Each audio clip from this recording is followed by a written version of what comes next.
భగవద్గీత మనం ఆనందంగా జీవించడం ఎలాగో చెబుతుంది. ధర్మాల గురించి చెబుతుంది, కర్తవ్యం గురించి చెబుతుంది. సుఖం, శాంతి, త్యాగం, యోగం అంటే ఏంటో చెబుతుంది. ఏది శాశ్వతమో ఏది అశాశ్వతమో చెబుతుంది. మంచి పనులు చేసేవాడికి లభించే శాశ్వత కీర్తి ఎంతో చెబుతుంది. దీన్ని అర్థం చేసుకున్నవారు ధన్యులు. నిన్ను నన్ను మన అందరి గురించి మాట్లాడుతుంది భగవద్గీత. భగవద్గీత సర్వ మానవాళి కోసం. అథ ప్రథమోऽధ్యాయః అర్జున విషాదయోగో నామ.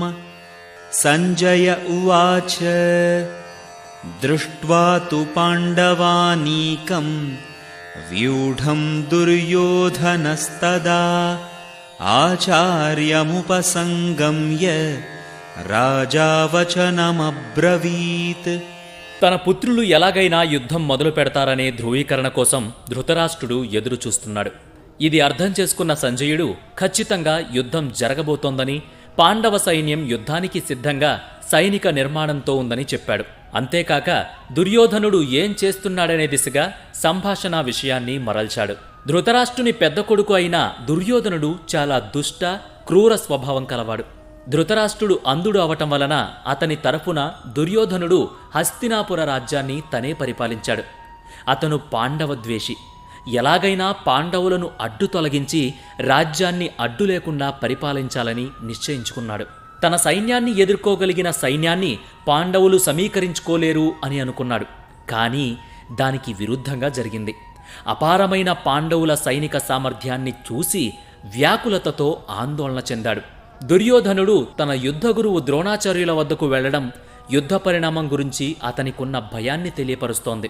నమస్కరించాలనే నెపంతో ద్రోణాచార్యుని వద్దకు వెళ్లినా అతని నిజమైన ఆంతర్యం తన ఆందోళనని ఉపశమనం చేసుకోవటమే.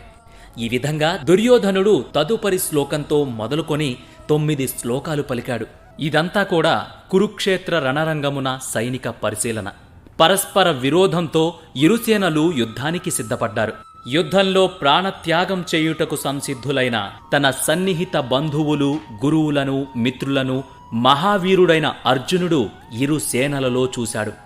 కరుణ విషాదములచే ఆవరింపబడిన వాడై అతడు బలమును కోల్పోయి మనస్సు మోహముకు గురవ్వగా అతడు యుద్ధ నిశ్చయమును త్యజించెను.